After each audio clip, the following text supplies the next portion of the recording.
SCP-2039 Pikes and Wagners. Object Class Euclid. Special Containment Procedures. Presently, Foundation efforts at Research Facility 2039 are focused on two fronts: prevention and minimization of collateral damage to the area outside the Valley, and analysis of the phenomenon's history and behavior. Containment assets stationed at Research Facility 2039 have been given the primary directive of containing, or neutralizing the possibility of, any collateral damage caused by SCP-2039 during an active state. The team has been given the secondary objective of monitoring the perimeter of the Valley to ensure that no civilians enter the area. During an active state, if personnel determine that the potential for collateral damage extends beyond the Valley, the containment team will be mobilized. Direct elimination of subjects has proven impossible thus far. Currently, subjects are only capable of physical harm through direct confrontation with other subjects. Operatives will therefore focus their efforts on disarming subjects to neutralize the threat of further collateral damage. The long-term goal of the staff at Research Facility 2039 is to discover a method with which to neutralize the phenomenon. To this end, Foundation sociologist and physician Dr. Wilkes has been selected to act as an undercover liaison between SCP-2039 and the Foundation. Dr. Wilkes has been able to gather information on both groups' histories, as well as the nature of the phenomenon itself, by performing periodic house calls for both groups under the guise of a local physician. Due to the subject's sedentary history and apparent inability to exit the Valley alive, researchers currently believe that subjects will not attempt to leave the area.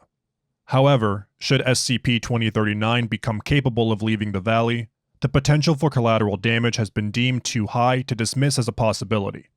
Therefore, mobile task forces across the region have been briefed on the nature of SCP-2039 to assist local assets with capture and restraint of subjects should it become necessary. Description: SCP-2039 collectively refers to two distinct families of humans residing in a mountainous area near Redacted, North Carolina. The groups currently reside on opposite sides of a tributary that runs between two small forested mountains. The predominant cultures and behaviors exhibited among SCP-2039 are typical of families who resided in the southeastern United States during the early 20th century. Each family produces its own sustenance through hunting and basic agriculture, using weapons and tools indicative of the era. Subjects from opposing families are generally unfriendly towards each other, but rarely ever initiate direct conflict unless provoked. During interviews, subjects from both groups generally claim that their families have been in this state of incivility for as long as they can remember. However, most summaries of the feud's origins are either wildly inconsistent or extremely vague, accepting the account given by SCP-2039-P01. See Interview Log 2039-P01-19 for details.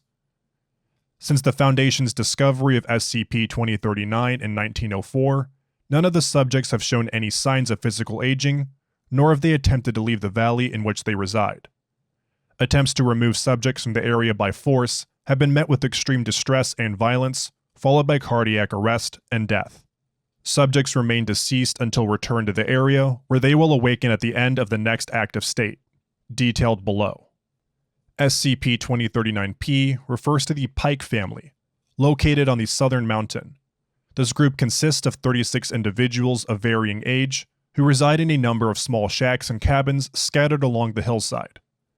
The group has no apparent chain of command, but all SCP-2039-P subjects generally defer to the instructions and advice of a certain elderly member of the group, designated SCP-2039-P01.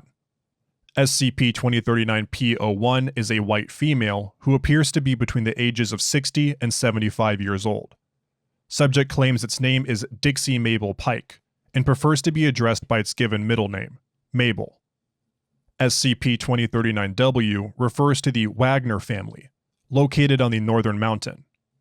Unlike SCP-2039-P, the 29 subjects that comprise SCP-2039-W reside together in one large plantation-style home built into the hillside. SCP-2039-W also seems to have a designated leader, SCP-2039-W01, a white male who appears to be between the ages of 55 to 70 years old. Subject claims its name is Blaine Randolph Wagner and prefers the name Blaine. Occasionally, subjects from either group will enter an active state, characterized by violent tendencies and a compulsion to harm and/or murder all opposing subjects. A subject will only enter an active state if it believes that one of its family members has been harmed or threatened by a subject from the opposing group. Once this occurs, the subject becomes extremely agitated and hostile, and will immediately seek out other subjects from its group, causing them to enter active states as well. Once the majority of the group has become active, they will begin gathering weapons and tools from their homes with the intent to engage in direct conflict with the opposing group. From this point on, these weapons and tools are collectively designated SCP-2039-A. SCP-2039-A instances vary from one active state to the next. However, the level of technology demonstrated by these objects is usually anachronistic to the time period to which SCP-2039 adheres, and they frequently exhibit anomalous properties. Regardless of the nature of the weapons, subjects will always have full working knowledge of their operation. It is unknown from where in their homes subjects obtain instances of SCP-2039-A, or how they gain the knowledge required to operate the objects. Attempts at direct observation inside of these residencies during an active state are invariably met with extreme hostility and violence. SCP-2039-A Partial Log. Year 1910. Winchester Model 1912 pump-action shotguns and M1917 Enfield rifles, modified with M1917 bayonets, and British Mills bombs, a type of grenade. Notes: notable for being weapons of choice for Allied trench soldiers during World War I, 7 years later. Year 1932. Slings consisting of either flax or hemp. Notes: subjects used various small objects as projectiles, including stones, small pieces of wood, chicken eggs, pieces of cow manure, twist-off crown cork bottle caps, circa 1963, and lead sling bullets, with the inscription Zoofilos engraved on one side. Year 1971. Aerosol cans which spray a substance visually identical to Wham-O brand silly strings. Cans are labeled solid string. Notes: when it comes into contact with a physical object, the expelled substance rapidly expands to approximately 25 times its normal volume and becomes as hard and dense as concrete. Most deaths during this active state were caused by suffocation and massive esophageal rupture. Year 1977. Objects resembled handheld satellite dishes. When activated, redacted. Notes: objects appeared to be capable of completely dehydrating a human body in approximately 45 seconds from a range of up to 150 meters. Year 1987. 3-liter capacity Super Soaker brand water guns. Notes: subjects used SCP-2039-A instances as simple but effective bludgeon weapons, after realizing that they are merely filled with water. Year 2003. 3-liter capacity Super Soaker brand water guns. Objects are physically identical to SCP-2039-A instances from 1987. However, they are now filled with military standard Napalm B. Year 2010. MGM-140 ATACMS surface-to-surface missiles. Notes: SCP-2039-W becomes active. All instances retreat into main residence instead of advancing southward. Entire front face of house collapses, revealing an M270A1 multiple launch rocket system.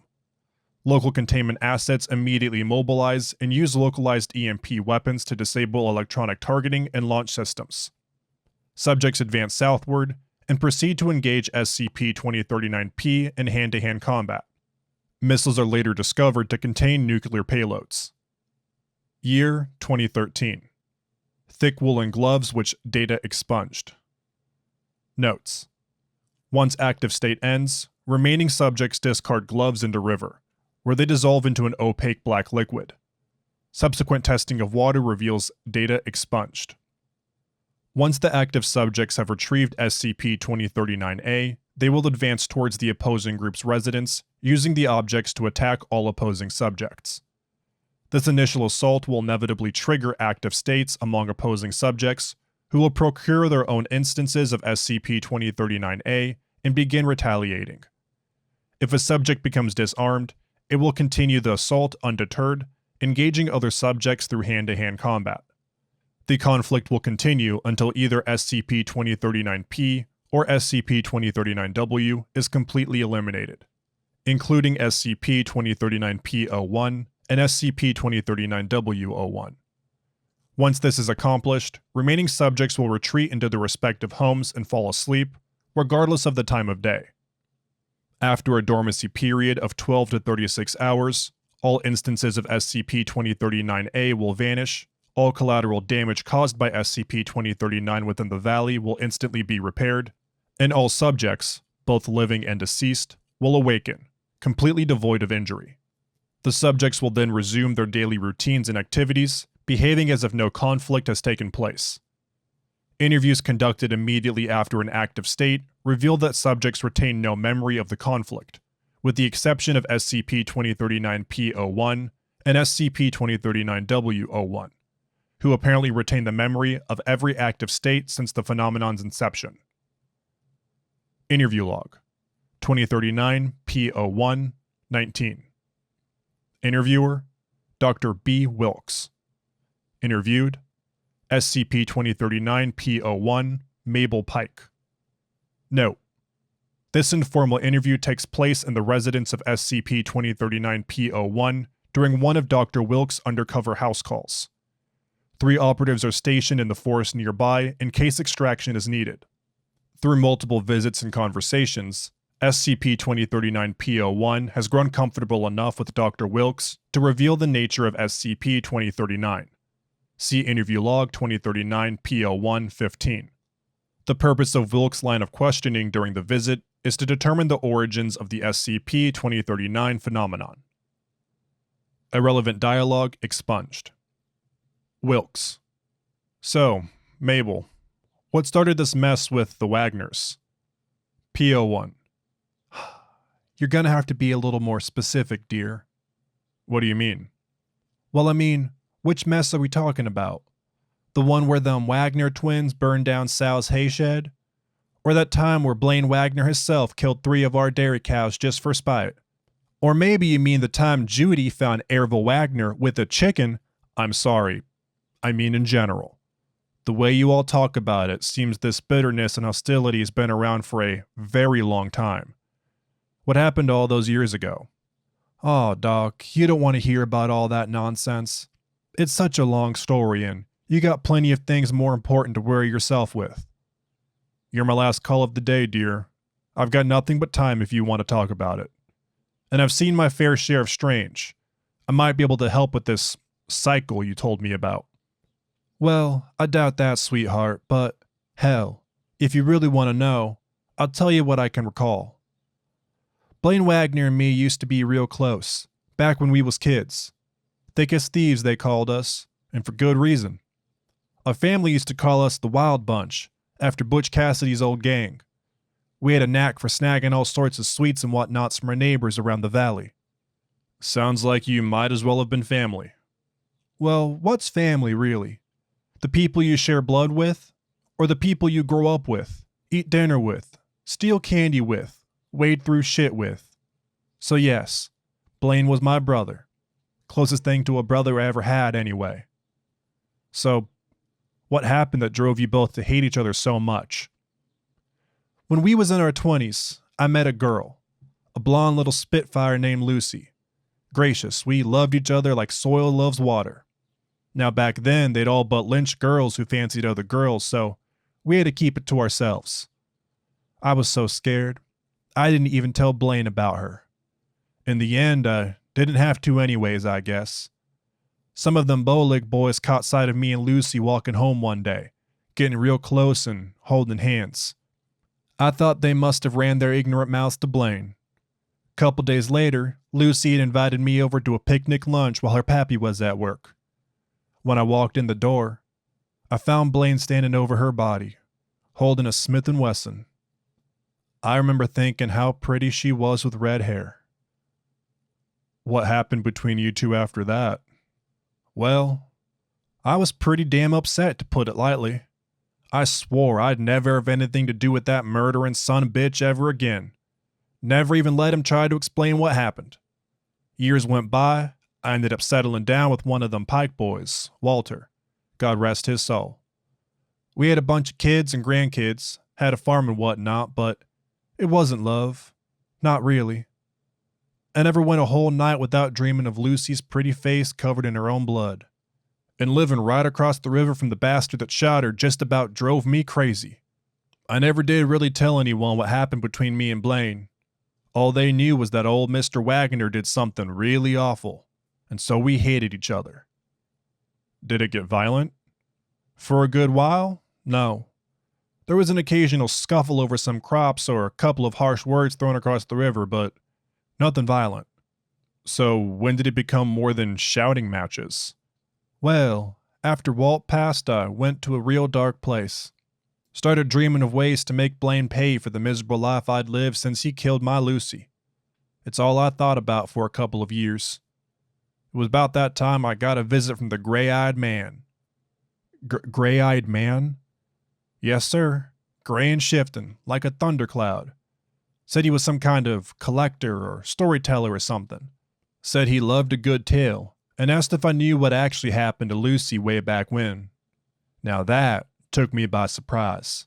Hell, by that time, it'd been so long I thought me and Blaine were the only two people who even still knew about it. Do you remember anything else about this man? Nothing particular comes to mind. He was pretty ordinary, except for the eyes. I do remember how he got this hungry look in his eyes as I was telling him about Lucy. What did you talk about? Well, I ended up pouring out my whole life on him, just like I did you, and he just sat there, drinking it all in like honey. I told him how Blaine Wagner was the cause of all my heartache and misery. He took it all in, and then he said something very strange. I'll never forget it.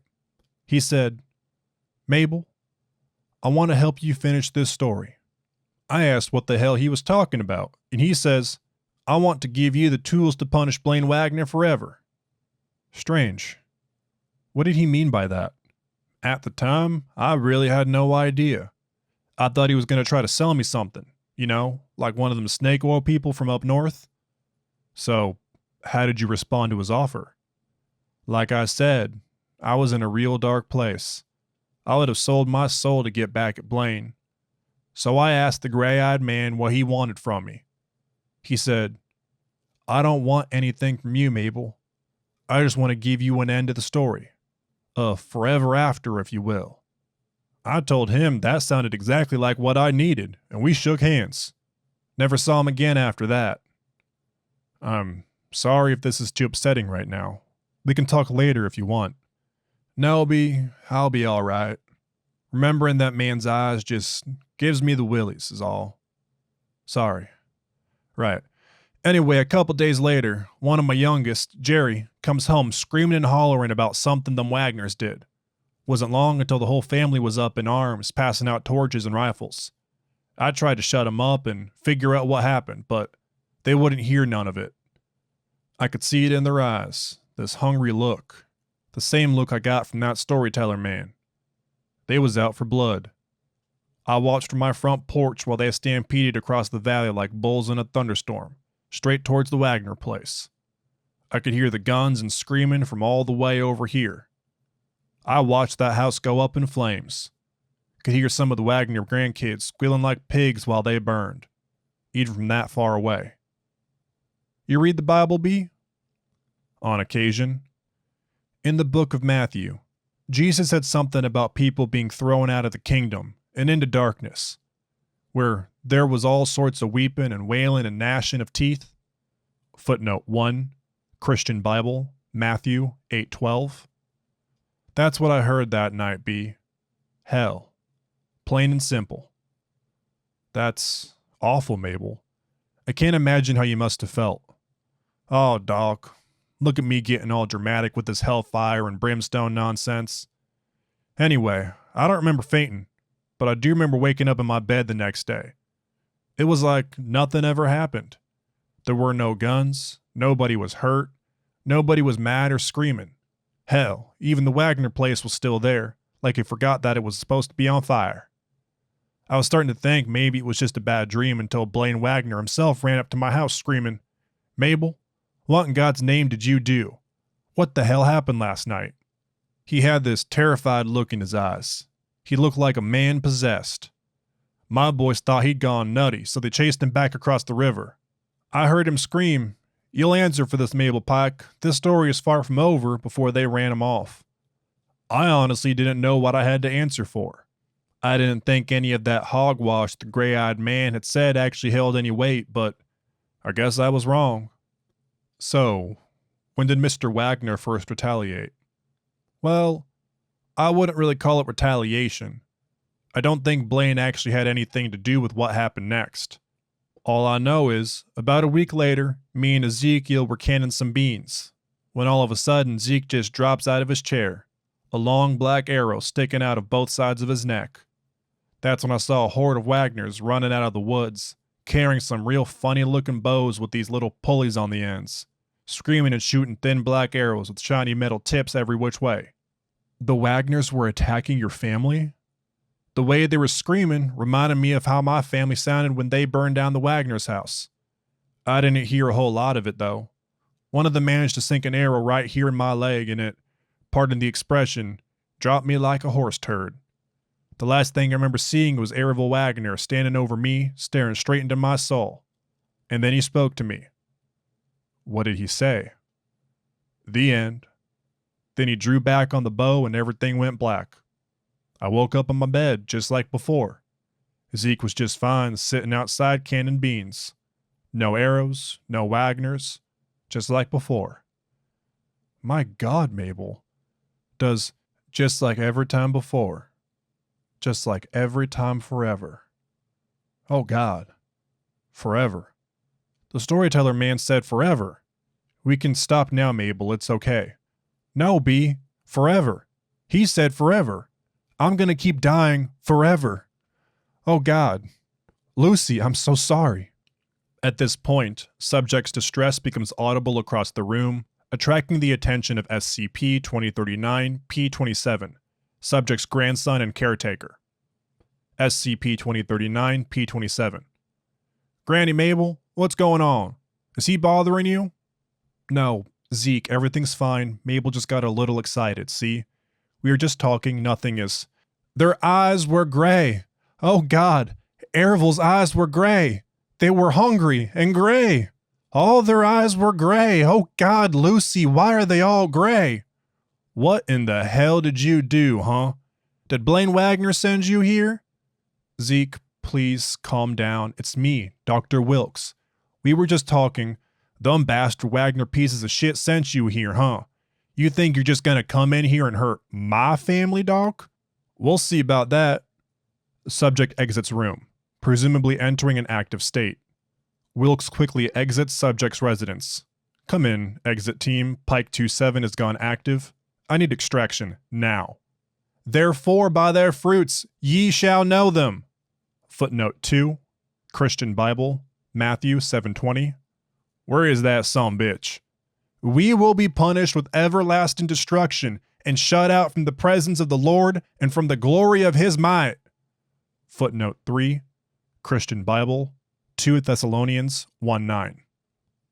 At this point, Dr. Wilkes quickly exits the cabin, followed closely by SCP-2039-P27, who is wielding SCP-2039-A, which appears to be a 12-gauge shotgun. Shots are fired, revealing that the shells in the weapon are loaded with dozens of metallic flechettes, which quickly liquefy upon impact. Flechettes are presumed comprised of solid mercury. By the time operatives extract Dr. Wilkes, with only minor injuries, all SCP-2039-P subjects in the vicinity have entered an active state and have acquired their own instances of SCP-2039-A. Subjects begin advancing northward, toward the main residence of SCP-2039-W. Active state proceeds as normal. Note: all attempts by Dr. Wilkes to gather similar information from SCP-2039-W01 have been unsuccessful. When questioned about the feud's origins, the subject becomes defensive and hostile. However, Audio surveillance of the house occupied by SCP-2039-W reveals that SCP-2039-W-01 suffers from frequent night terrors. The most frequently spoken words during these episodes include Lucy and ever after. Foundation historians are currently investigating local records to determine the identity of the storyteller, described by SCP-2039-P01, but have made no progress. Thank you for listening to SCP-2039, Pikes and Wagners by Die Rubik Die. If you enjoyed this SCP, please like and subscribe, and follow the link in the description to the SCP Wiki and vote it to support it and the SCP Wiki as a whole. Also, I'd like to give a special shout out to Wahan Crow, Last of the Four Horsemen, and Powerless for all joining to be members on YouTube. If you would like to get a shout out and enjoy a special members only Saturday upload, please follow the link in the description.